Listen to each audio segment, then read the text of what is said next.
Assalamualaikum warahmatullahi wabarakatuh. Alhamdulillah, segala puji bagi Allah, Tuhan semesta alam. Salawat dan salam semoga selalu tercurahkan kepada baginda Nabi besar Muhammad sallallahu alaihi wasallam dengan mengucapkan Allahumma sholli ala sayyidina Muhammad wa ala ali sayyidina Muhammad. Pada kesempatan ini saya akan membahas materi mata kuliah Ulumul Hadis yang berjudul Hadis Maudhu'. Hadis maudhu' yaitu hadis palsu yang disandarkan kepada Rasulullah Sallallahu Alaihi Wasallam, dan pembahasan ini sangat penting agar kita tidak mudah percaya dan menyebarkan hadis yang ternyata bukan berasal dari Nabi Muhammad Sallallahu Alaihi Wasallam. Na'udzubillah. Nah, pengertian hadis maudhu'. Secara bahasa, maudhu' berarti sesuatu yang dibuat-buat atau diada-adakan. Namun, menurut istilah ulama hadis tentunya, hadis maudhu' adalah perkataan, perbuatan atau ketetapan yang secara sengaja dinisbatkan kepada Rasulullah Sallallahu Alaihi Wasallam. Padahal beliau tidak pernah mengucapkan atau melakukan ataupun menetapkannya. Hadis ini merupakan tingkatan hadis yang paling lemah dan tidak boleh dijadikan sebagai dalil dalam agama. Kemudian, mengapa hadis palsu muncul? Nah, teman-teman, kita harus perhatikan sama-sama beberapa penyebab munculnya hadis maudhu'.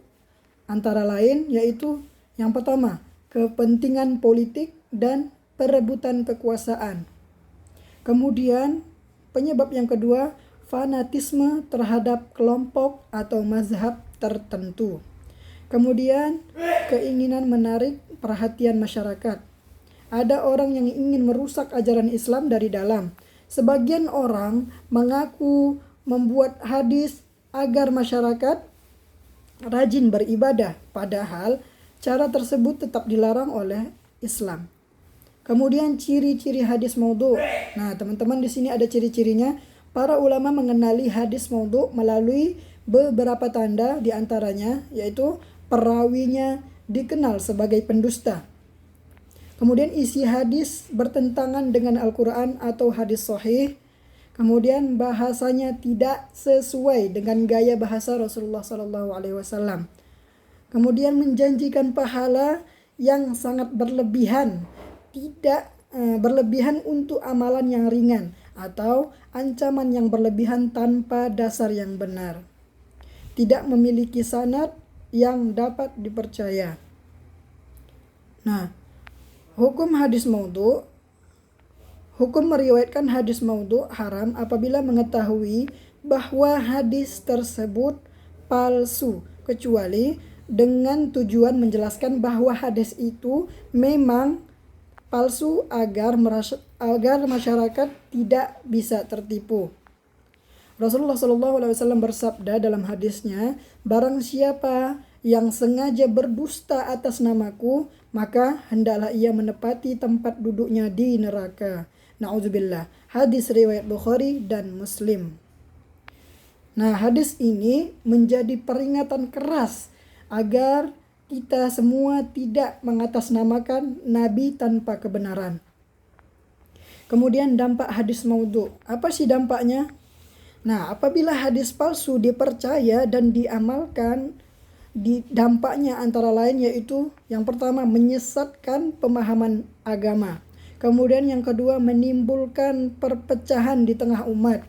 Yang ketiga, merusak ajaran Islam yang asli. Kemudian yang membuat masyarakat sulit membedakan mana hadis yang benar dan palsu. Selanjutnya, bagaimana cara menghindari hadis maudhu'? Nah, agar terhindar dari hadis palsu, kita dapat memeriksa sumber hadis sebelum menyebarkannya. Kemudian belajar ilmu hadis dari guru atau ustadz yang kompeten dalam bidang itu. Kemudian menggunakan kitab-kitab hadis yang terpercaya. kemudian tidak mudah percaya pada hadis yang beredar di media sosial tanpa sumber yang jelas. Kemudian kesimpulan. Apa sih yang kita dapat dari penjelasan sebelumnya?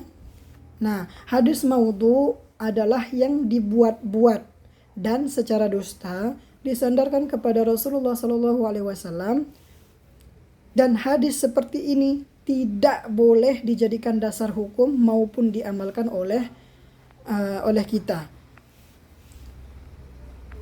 Maka dari itu, sebagai umat Islam, kita harus berhati-hati dalam menerima dan menyebarkan hadis serta selalu memastikan kebenarannya melalui sumber yang terpercaya.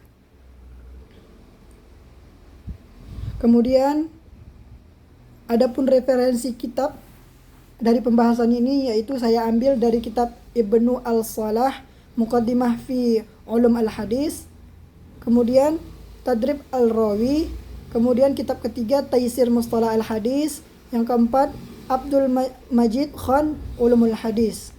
Mungkin hanya itu saja yang bisa saya sampaikan. Terima kasih atas perhatiannya. Wabillahi taufiq wal hidayah. Wassalamualaikum warahmatullahi wabarakatuh.